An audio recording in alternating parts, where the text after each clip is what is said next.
Hi friends, welcome to news pocket. ప్రస్తుతం బీహార్లో రాహుల్ గాంధీ చేస్తున్న ఎన్నికల ప్రచారాన్ని చూస్తే చాలా వింతగా అనిపిస్తోంది. ఓసారేమో ఆయన చేపల చెరువులో దూకి ఈత కొడతారు, మరోసారేమో మనం జియోను ఎక్కువగా వాడటం వల్ల మోదీ మనకు రీల్స్ను ఎక్కువగా చూడడం అలవాటు చేస్తూ ఉన్నాడు, దీనివల్ల అంబానీకి డబ్బులు వెళ్ళేటట్లు చేస్తున్నారు అని ఆరోపణలు చేస్తారు. ఈ విధంగా వింత వింత ప్రవర్తనలు చేస్తూ ఉండటాన్ని చూస్తూ ఉంటే ఖచ్చితంగా రాహుల్ గాంధీ ప్రచారంలో ఏదో పెద్ద లోపమే కనిపిస్తున్నట్లు స్పష్టంగా అర్థమవుతోంది. ఈ రెండే కాదు, రీసెంట్గానే బీహార్ లాంటి అతిపెద్ద రాష్ట్రాల్లో ఎన్నికలు జరుగుతున్న సమయంలో ఏకంగా 15 రోజుల పాటు విదేశీ పర్యటనకు వెళ్ళారు. ఆ పర్యటన ఆయనకు ఎంత మేరకు ఉపయోగపడిందో లేదో తెలియదు, కానీ కాంగ్రెస్ పార్టీకి మాత్రం తీరని నష్టమే కలిగించింది అని స్పష్టంగా చెప్పుకోవచ్చు.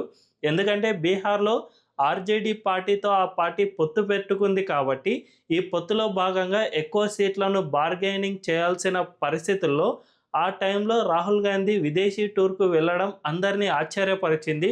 ఒకవైపు ఏమో కాంగ్రెస్ అండ్ ఆర్జేడీ నేతలు సీట్ల కోసం కుమ్ములాటలు చేసుకుంటూ ఉంటే, అగ్రనేత, దేశానికి విపక్ష నేతగా ఉన్న రాహుల్ గాంధీ దీన్ని సమసిపోయేలా చేయడానికి చర్చలు జరపాల్సిన టైంలో విదేశాల్లో ఉన్నారు.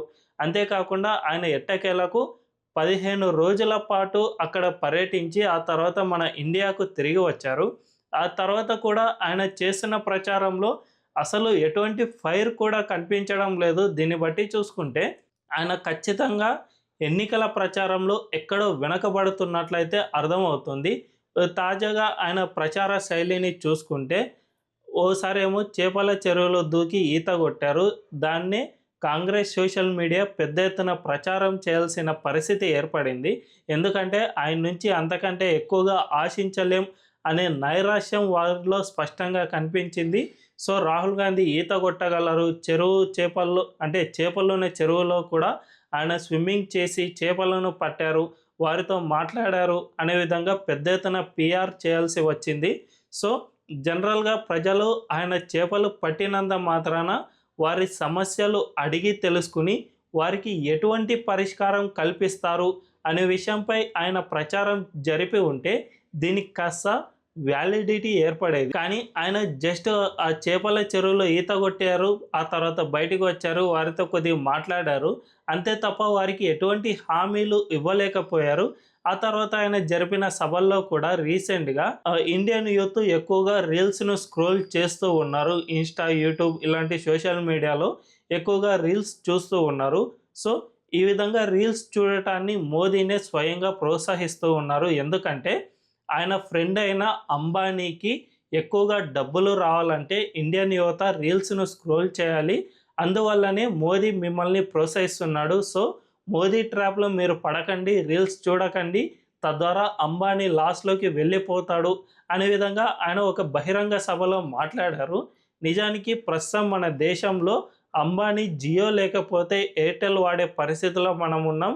అంతేకాకుండా ఇంటర్నెట్తో అందరం కూడా ముడిపడి ఉన్నాం కాబట్టి దాన్ని వదిలి దూరంగా ఉండే ప్రసక్తి ఇప్పుడు ఎవ్వరు కూడా మన ఇండియాలో అస్సలు లేరు. యువత కూడా మోదీ చెప్పినంత మాత్రాన ఇన్స్టా రీల్స్ స్క్రోల్ చేస్తూ ఉన్నారు అంటే అది నవ్వుల పాలు తెప్పిస్తుందే తప్ప దానికి ఎటువంటి వ్యాలిడిటీ ఉండదు. నిజానికి యువత ఇన్స్టా రీల్స్ చూడడం వల్ల దాని నుంచి నాలెడ్జ్ గెయిన్ చేసేవాళ్ళు నాలెడ్జ్ గెయిన్ చేస్తూ ఉన్నారు, నష్టపోయే వాళ్ళు నష్టపోతూనే ఉన్నారు. చాలామంది ఇన్స్టాలో కంటెంట్ లాంటివి క్రియేట్ చేసి దాని నుంచి డబ్బులను సైతం సంపాదిస్తూ ఉన్నారు. ఇవేమీ మోదీ చెప్పినందువల్ల యువత ఏమీ చేయడం లేదు, వాళ్ళంతా వాళ్ళ స్వతహాగానే చేస్తూ ఉన్నారు. అంతేకాకుండా అంబానీ కోసమని మనమేమీ రీల్స్ను స్క్రోల్ చేయడం లేదు. ఈ విషయాన్ని రాహుల్ గాంధీ గుర్తించాల్సిన అవసరం ఎంతైనా ఉంది. అంతేకాకుండా ఆయన మరో బహిరంగ సభలో మరో కీలక వ్యాఖ్య చేశారు. అదేమిటంటే మన దేశంలో సంపదనంతా జస్ట్ 10% పీపుల్ హోల్డ్ చేసి పెట్టుకున్నారు. అంటే మన దేశానికి సంబంధించిన ఎక్కువ సంపద వీళ్ళ చేతుల్లోనే ఎక్కువగా ఉంది.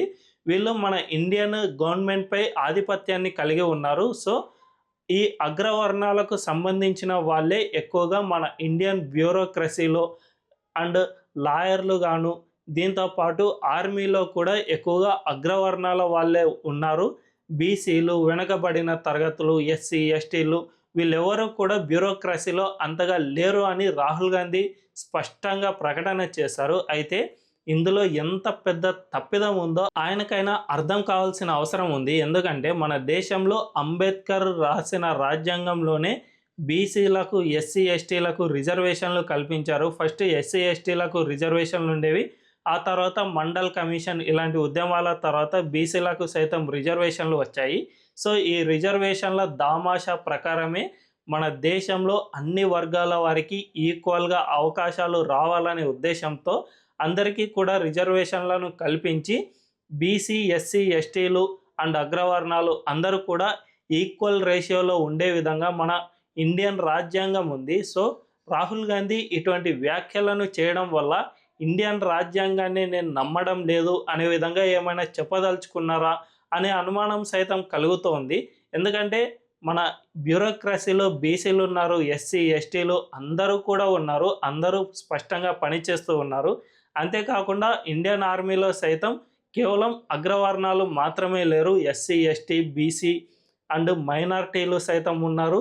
దీంతోపాటు మైనారిటీ వర్గాలకు సంబంధించిన పంజాబీలు, జైనులు, బుద్ధులు అన్ని వర్గాల వారు ఇండియన్ ఆర్మీలో పనిచేస్తూ ఉన్నారు. కాబట్టి రాహుల్ గాంధీ దీన్నేమీ గమనించడం లేదా, లేదంటే ప్రజలకు ఏది చెప్పినా కూడా వాళ్ళు నమ్మేస్తారు, తద్వారా నాకు ఓటేస్తారు అని భావిస్తున్నారా అనే అనుమానం అయితే కలుగుతుంది. ఒకవేళ అదే కనుక నిజమైతే రాహుల్ గాంధీ ఈ విషయంలో చాలా పెద్ద తప్పిదమై చేస్తున్నట్టు మనందరం అర్థం చేసుకోవాలి. ఎందుకంటే మన దేశంలో ఎక్కడ ఎన్నికలు జరిగినా కూడా రాజకీయ పార్టీలు సామాన్యుల బాధలు ఏమైతే ఉన్నాయో వాటిని కనుక్కొని వాటికి ధీటుగా తామేం చేస్తామో చెప్పి ఆ తర్వాత అధికారంలోకి వచ్చాయి. అంతే తప్ప ప్రజల సమస్యలను పక్కన పెట్టి అవి కాకుండా ఇతర సమస్యల గురించి మాట్లాడడం వల్ల ఎటువంటి ఉపయోగము ఉండదు.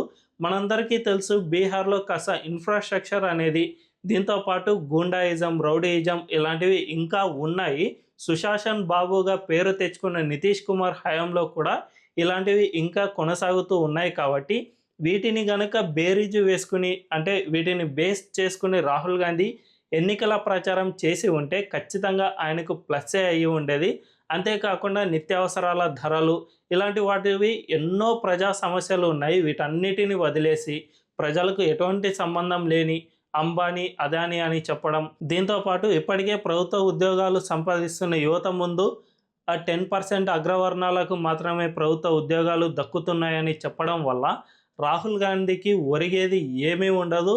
దానివల్ల ఇంకా నష్టమే చేకూరుతుంది. ఎందుకంటే ప్రజా సమస్యలను కాదని వేరే సమస్యలను మాట్లాడితే ఖచ్చితంగా ఆ నేతను పట్టించుకోరు. గతంలో ఎన్నోసార్లు కాంగ్రెస్ పార్టీ రఫేల్ కుంభకోణం అని, పెగాసస్ సాఫ్ట్వేర్, లేదంటే అదానీ ఇష్యూ ఇటువంటి నినాదాలని తన భుజానికి ఎత్తుకుందే తప్ప ఈ పెగాసస్ అనేది సామాన్య ప్రజలకు ఎట్టి పరిస్థితుల్లోనూ అవసరమే లేదు. ఎవరో రాహుల్ గాంధీ ఫోన్ హ్యాక్ అయితే మనకేంటి సంబంధం అనే విధంగానే ప్రజలు ఆలోచన చేస్తారు. కాబట్టి ఇటువంటి వాటిని ప్రచారం చేయడం వల్ల ఆ పార్టీ ఎనర్జీ వేస్ట్ అవుతుంది అండ్ రిసోర్సెస్ వేస్ట్ అవుతాయే తప్ప ఎటువంటి ఉపయోగం ఉండదు అని రాహుల్ గాంధీ గుర్తించాలి. ఇప్పటికే బీహార్ ఎలక్షన్లకు టైం చాలా దగ్గర పడిపోయింది. 2 ఫేజ్లో ఎన్నికలు ఉన్నాయి. నవంబర్ 6వ తేదీన మొదట విడత ఎన్నికలు జరగనున్నాయి. కాబట్టి ఇప్పటికే ఫస్ట్ ఫేజ్కు సంబంధించి ఎన్నికల ప్రచారం ముగిసిపోయింది. ఇక సెకండ్ ఫేజ్కు జస్ట్ 6 రోజుల టైం మాత్రమే ఉంది.